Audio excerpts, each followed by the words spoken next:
In the pages of history, Pakistan has confronted numerous challenges, but none as daunting as the era we're about to explore. This is the story of Pakistan's darkest hour. It was a time when terrorism reigned supreme, when lives were shattered, and a nation held its breath. The hardest era of terrorism in Pakistan unfolded during the early 2000s against a backdrop of violence, extremism, and uncertainty. It was marked by a relentless wave of terrorism that shook the nation to its core. Terrorist attacks, suicide bombings, and targeted killings became tragically familiar. The people of Pakistan faced unimaginable loss and lived in constant fear. During the darkness, heroes arose, bringing hope and strength to their communities. Fear is a prime instrument of terrorist organizations. Terrorist organizations were at their peak to spread fear, increasing their popularity through media. There were bombs everywhere. The public was not safe. Bombing was taking place in mosques, bus stops, hospitals, markets, naval bases, and universities. Constant threats of bombing left the public living in a state of perpetual fear. The 2007 bombing of the Marriott Hotel in Islamabad, where many people experienced the immediate trauma of the explosion and subsequent chaos. Those directly affected by the blast or who lost loved ones developed post-traumatic stress disorder. In the 2014 Army Public School attack in Peshawar, some students who survived the attack struggled with survivor's guilt, wondering why they were spared when their friends and classmates were not.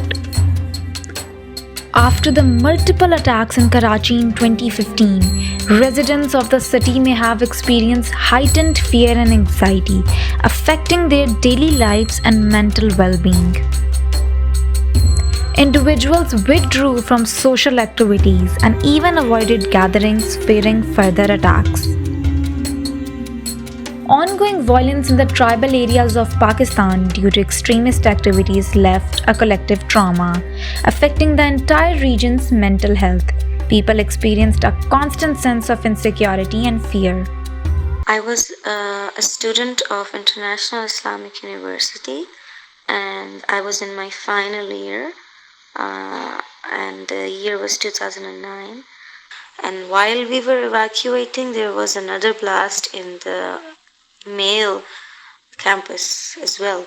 And although we didn't know any details, we just knew that there was a suicide blast at the cafeteria, and it happened at the very entrance of the cafeteria.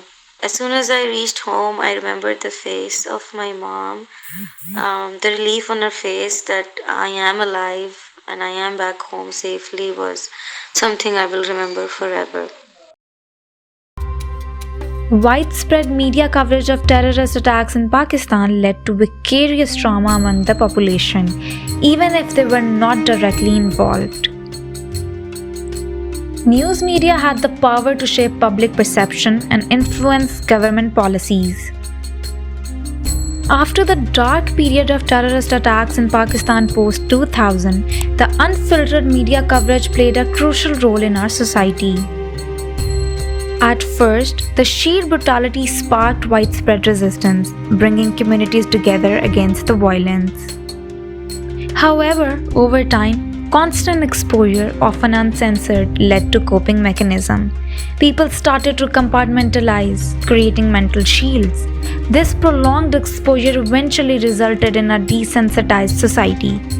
Constant exposure to violence came at a cost measured in the psyche of a nation. The resilient Pakistani public stood strong. Its people continued to work towards a brighter and a more peaceful future.